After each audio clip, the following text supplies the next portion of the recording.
welcome to Cindy's Library. This is Cindy. Today I'm talking about some of my favorite reads from 2022. A bit of a long list, but a good one, so let's get going. First, I discovered the delights of misread and read the first 3 books.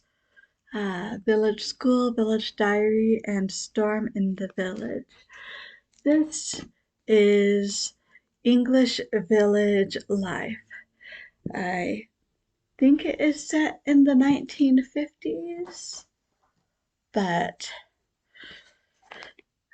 since it's a village, there are a few modern conveniences, but in many ways it has not been modernized yet, so it still has a very old-fashioned feel to it, which I love, and Miss Reed herself is great. She can be slightly sarcastic occasionally, but given that she is a teacher, well, I can't say that she is without cause for a bit of that occasionally. So there is that. I also read Canterville Ghost by Oscar Wilde and greatly enjoyed it. Apparently a ghost haunts an old English manor and has driven practically everyone away. The only ones who will take it is an American diplomat and his family. And so, of course, they don't even believe in the ghost at first. And once they are convinced of his existence, they start offering oil for his chains so they won't clank anymore, or medicine for his throat so he won't moan. The 2 youngest boys, twins, torment him as boys are wont to do. So it does end up more on the sentimental side by the end, but still very, very enjoyable. It's The Enchanted April by Elizabeth von Arnim. Very magical. I was swept away on this trip of 4 women who didn't know each other to this castle in Italy that they all decided to go on a holiday to together so they could afford it. Wind in the Willows by Kenneth Grahame. Classic story of mole, rat, badger, and of course, toad. This one I'm cheating a bit. All the others are ones I've only read for the first time this year. This one I have read before. I didn't get it then. I got it this time, and it is so amazing. And A Room of One's Own, classic essay by Virginia Woolf.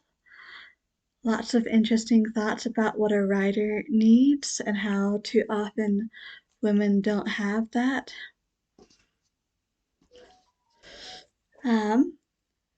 Refractions, The Journey of Faith, Art and Culture by Makoto Fujimura. These are essays he wrote over probably several years after 9/11 and quite amazing to read. And Temple Alley Summer by Sachiko Kashiwaba. I don't know why, but this really hit me. It is quite a ghostly tale, which is appropriate since one of the 2 main characters is a ghost. A boy finds out that a girl is a ghost, also learns some of the rules about being a ghost, and decides he wants to help her. And they have some adventures doing so. And by help her, I mean helping her not be discovered, help her be able to stay. I also read Linnets and Valerians. story of four children. For various reasons, they're sent off to their, their grandmother's house.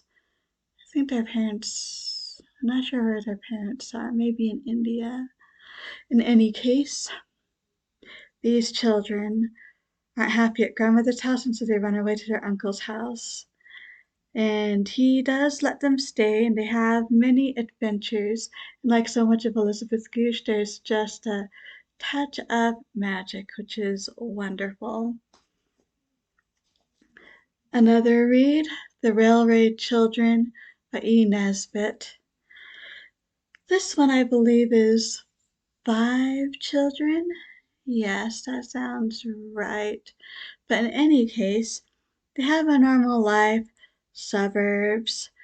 Something happens to their father. They aren't entirely sure what. He is still alive, but he's in trouble. And they don't believe he did anything wrong, of course. But they have to move out more towards the country. There's a little town with a train station stop nearby, and so they frequently go there, since that's one of the few things there is to do is go to the train station and see all the trains coming in. And it goes on from there. Absolutely adorable again. I also, well, technically last December, I think I read The Warden first in the Chronicles of Barsetshire. I got through the next 3. So that's Barchester Towers, Dr. Thorne, and Framley Parsonage. Greatly enjoyed all of these and can't wait to finish the series. Just 2 more left. The Pleasures of Reading in an Age of Distraction by Alan Jacobs. Quite enjoyed this.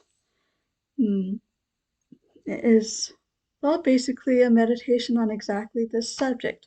We certainly do live in an age of distractions, and reading in some areas is becoming a lost art, or maybe it's becoming transformed, and that's not necessarily a bad thing.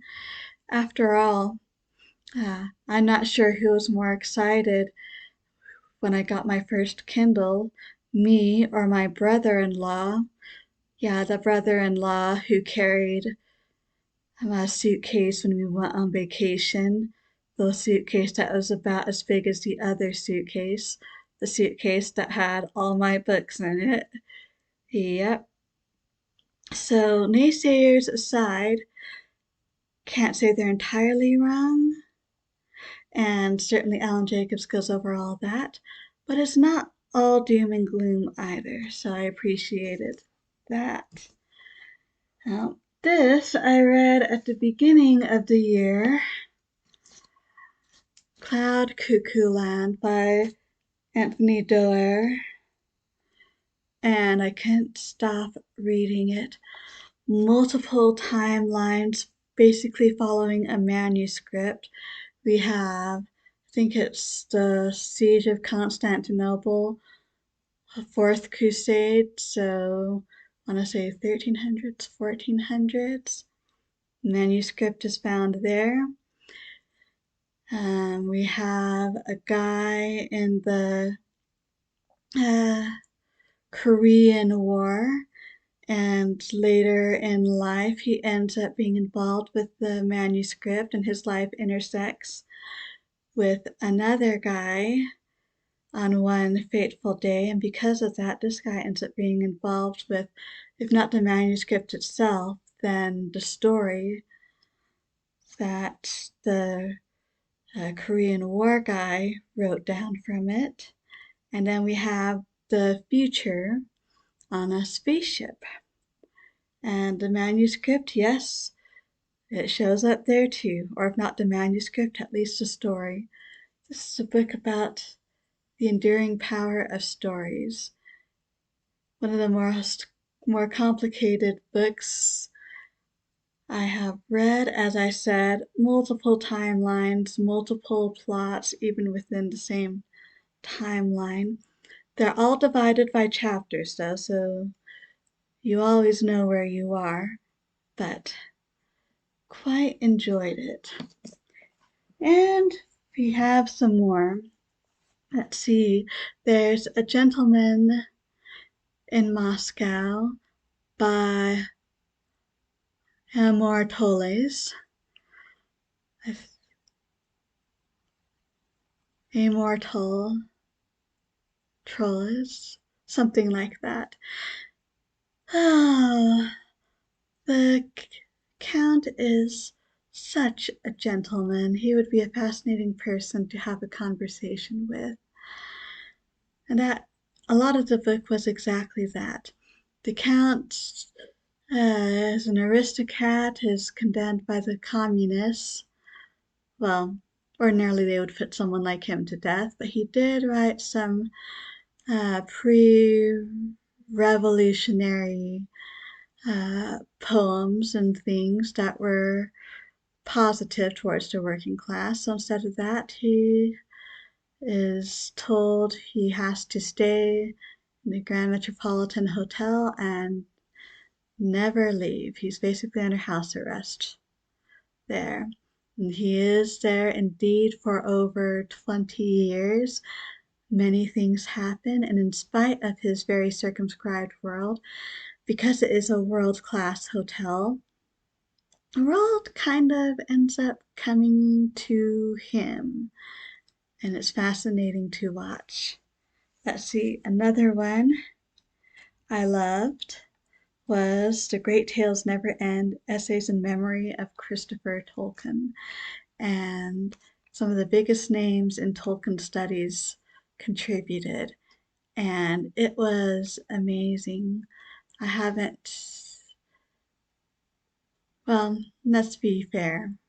I haven't done any serious, that much new serious reading for Tolkien in several years, but this definitely is making me want to dive in a bit more into that. And we'll see if we can't do that this year.